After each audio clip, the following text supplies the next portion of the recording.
ಎಲ್ಲಿದ್ರಿ? ಕೆಳಗೆ ಪೂರ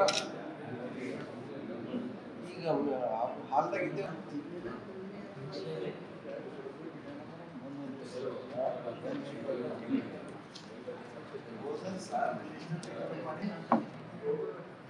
ಇಲ್ಲ ನಿಮ್ಗೆ ಚಾನ್ಸ್ ನಡು ತುಂಬ ಆಯ್ತು ಫುಲ್ಲೇ ನೋಡ್ರಿ ಜಮಾ ಕಂಪ್ಲೇಸಿ ಅವರೇ ಸತ್ರಿ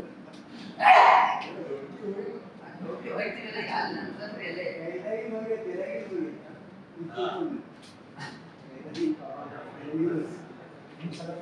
ಅಲ್ಲ ಅದು ಸೈಡ್ ಬಂದು ಅಲ್ಲ ಹೇಳಿದಿರಿ ಸೋರಿ ಅನ್ನೋದು ತಿಳ್ಕೊಂಡಿದ್ದೆ ಆಗಿಲ್ಲ ಅದಂತೆ ಗೊತ್ತಾಗಿಲ್ಲ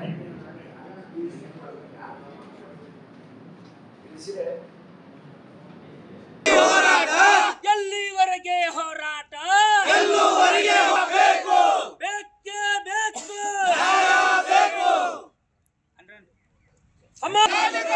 हमारी मांगे पूरी करो कुर्सी खाली करो ಯಾತಕ್ಕಾಗಿ ಹೋರಾಟ ಎಲ್ಲಿವರೆಗೆ ಹೋರಾಟ ಪ್ರತಿ ಟನ್ ಕಬ್ಬಿಗೆ 3 ಕೊಡಲೇಬೇಕು ಏನೇನಾದ್ರೂ ಚರ್ಚೆ ಇವತ್ತೆಲ್ಲ ಮೀಟಿಂಗ್ ಎಲ್ಲ ಅಪೂರ್ಣ ನೀವು ಕಬ್ಬಿಗೆ ಎಷ್ಟು ದುಡ್ಡು ಕೇಳ್ತಾ ಇದ್ದೀರಿ ಅಂತ ಅದಕ್ಕೆ ನಾವೇನು ಹೇಳಿದೆವು, ಪ್ರತಿ ಟನ್ ಕಬ್ಬಿಗೆ 3,500 ರೂಪಾಯಿ ಕೊಡಲೇಬೇಕು ಅಂತ ಕಸಿ ನಾವು ಕೇಳಿದೆವು. ಮತ್ತು ಇದೇ ನಮಗೆ ಯಾವ ಪ್ರಕಾರ ಕೇಳಿದ್ರು ಡಿ ಸಿ ಅವರು, ಅದೇ ಪ್ರಕಾರ ಕೇಳಿದ್ರು ನೀವೇನು ಕೊಡ್ಬೇಕಂತ ಇದ್ದೀರಿ ಈ ವರ್ಷ ಅಂತ ಹೇಳಿ. ಅದಕ್ಕೆ ಅವ್ರ ಅಂತಾರ FRP ಪ್ರಕಾರ ಕೊಡ್ತೇವೆ ಅಂತ ಹೇಳಿ. ಅದಕ್ಕೆ ಡಿ ಸಿ ಅವ್ರು ಅಂದ್ರು ಏನ್ರಿ ಇಳುವರಿ ಮೇಲೆ FRP ಇರ್ತವೆ, ಇಳುವರಿ ಆಧಾರ ಮೇಲೆ. ಇಲ್ಲಿ ಬದಮಾಸೂರು ನಮ್ಮ ಜಿಲ್ಲೆದಾಗ ಎಲ್ಲಾ ಕಾರ್ಖಾನೆಯವರು ಇಳುವರಿ ಕದೀತಾ ಇದ್ದಾರೆ. ಅದರ ಸಲುವಾಗಿನೇ ಡಿ ಸಿ ಕಚೇರಿದಾಗ ಒಂದು ರೇಟ್ ಮುಖರಾರ ಆಯ್ತು.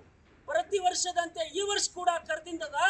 ಆ ಹೋದ ವರ್ಷ 2007 ಅದಕ್ಕೆ ಈ ವರ್ಷ ಏನಾರು ಡೇಟ್ ಠರಾವಾಯ್ತದೇನೋ ಅಂತ ನಾವು ಡಿ ಸಿ ಅವ್ರ ಮೇಲೆ ನಂಬಿಕೆ ಇಟ್ಟು ಬಂದಿದ್ದೆವು. ಅದರ ಕಾರ್ಖಾನೆದವ್ರು ಏನದ ಅಂದ್ರ ಇಲ್ಲಿ ನಮಗ ರೇಟಿನ ಬಗ್ಗೆದ ಕರೆಕ್ಟ್ ಮಾಹಿತಿ ಕೊಡ್ತಾ ಇಲ್ಲ. ಅದರ ಕಡೆಯಿಂದ ಈಗ ಇವ್ರಿಗೆ 4 ದಿನ ಗಡುವು ಕೊಡ್ತಾ ಇದ್ದೇವೆ ನಾವು. 10 ತಾರೀಕು ತನಕ ಯಾವುದೇ ಒಂದು ರೇಟ್ ಠರಾವಾಗಬೇಕು. ಇಲ್ಲದಿದ್ದಲ್ಲಿ ಮುಂಬರ್ತಕ್ಕಂಥ ದಿನಗಳಲ್ಲಿ ಬೀದಿಗೆ ಇಳಿದು ಹೋರಾಟ ಮಾಡ್ತಕ್ಕಂಥ ಅನಿವಾರ್ಯ ಪರಿಸ್ಥಿತಿ ಬರ್ತಾ ಇದೆ. ಮತ್ತೆ ಏನದ 3,500 ನಾವು ತಗೊಂಡೇ ಬಿಡ್ತೇವೆ ಅಂತ ಹೇಳಕ್ಕೆ ಇಚ್ಛೆ ಪಡ್ತೀವಿ.